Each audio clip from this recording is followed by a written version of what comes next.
Fetch AI at the time of this recording continues to hold within our key area of support that lies between the 1.37 and the 1.211 USDT. And all this is playing out after we saw an aggressive bounce to the upside in a move that peaked above the $1.65, and then we started a bit of a short-term corrective structure to the lower side, losing the 20-day MA on the 4-hour chart and our key area of support above the 1.48 US dollars. And on today's video, I will be discussing the most significant key areas of support that you need to continue holding above, give you my long-term price prediction analysis, and also give you reasons why we can easily see more than a 10x in this bull market. So make sure that you stick around till the end of the video. And for those of you that might want to take a trade, you can check out BitGet, which is my go-to exchange. And you can see that on sign up, you can now claim a welcome pack of up to 6,200 USDT. And all you need for registration is an email address, and alternatively, you can use your phone number for registration. Getting back to the charts, I want to start the video by first giving you a recap of what has been happening from the lows that we made on the 4th of November, when we saw a very nice bounce to the upside in a move that I now believe peaked to the upside in a negative count 1. Then we started a corrective structure to the lower side in what I now believe is a corrective structure in a wave 2, and there are high chances that we have a low in place for this wave 2, and in the next coming days we are going to see a bounce to the upside in a wave 3, then expect a wave 4, and then continue pushing even higher in a negative count 5. And the minimum pullback target areas for the second wave were given by connecting the fibs from the low of the first wave to the high of this wave 1, giving me a minimum pullback target area between the fib level 0.5 and the 7.8, and that is between the 1.371 and the 1.211 USDT, the area that I have marked here on the charts. And you can all see that we have now managed to fully maximize this target area, and we are seeing a bit of a reaction to the upside, and that means that there are chances that we have a low in place for that second wave, and in the next coming hours we can easily see a bounce in a negative count 3. And the minimum target areas for the third wave can be given by connecting the trend-based Fibonacci from the low of the first wave to the high of this wave 1, then dragging the fibs to the low of the second wave, giving me a minimum target area for the third wave at the fib level 1.618, and that lies above the 2.133 USDT.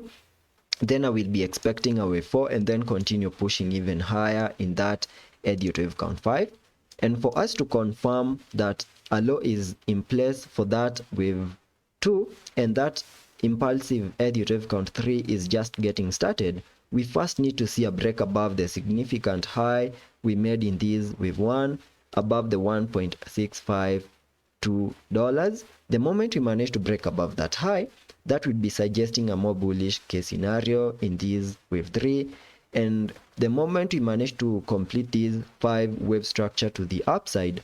that 5-wave structure will be completing an even larger Elliott Wave count 3 to the upper side. That is better seen on this chart that I have right here,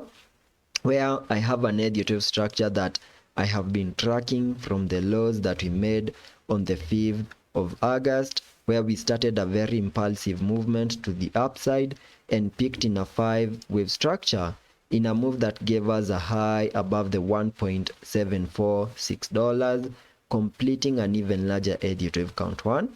Then we started a corrective structure in the formation of a larger Elliott Wave count 2, whose minimum pullback target areas I have marked here on the charts using this blue target area, an area that we have now fully maximized, and there are high chances that we got our low for that second wave on the 4th of November and started that impulse to the upside in this larger Elliott Wave count 3, whose minimum target areas can be given by connecting the trend-based Fibonacci from the low of the first wave to the high of this wave 1,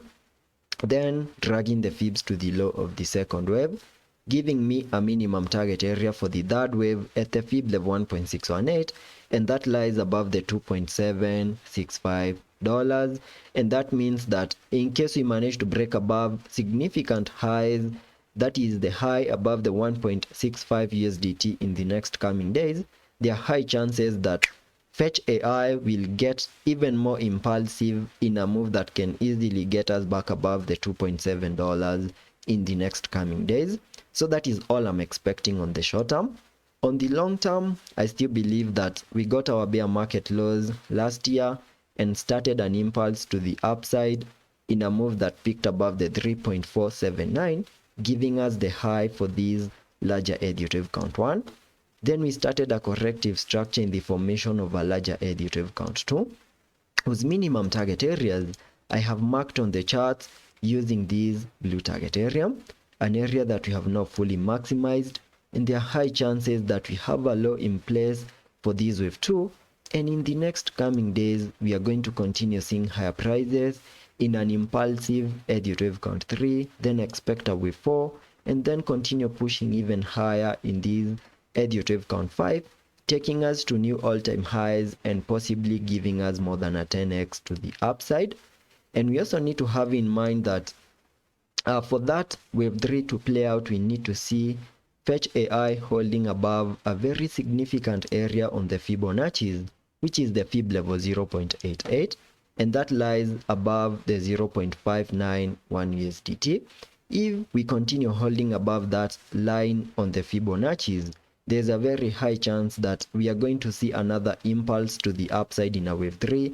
and if by any chance we get any sudden pullbacks losing the fib level 0.88, then that will be suggesting that there's a high chance that we are going to see a total breakdown move, giving us a reset of the bear market lows that we made last year. And to also highlight the minimum target areas for this wave 3, we can use the trend-based Fibonacci, connecting it from the low of the first wave to the high of this wave 1, and then drag the fibs to the low of the second wave, where you can see that the minimum target area for the third wave lies on the fib level 1.618, that lies above the $6. And based on the current prices that we have at the moment, a bounce to that target area will easily give us more than a 4x. Then we can expect a wave 4 and then the wave 5 possibly giving us more than a 10x to the upside. So that is all I'm expecting to play out on the Fetch AI chart on the short term and also on the long term. And let's be patient and see how that plays out, and I will be keeping you up to date.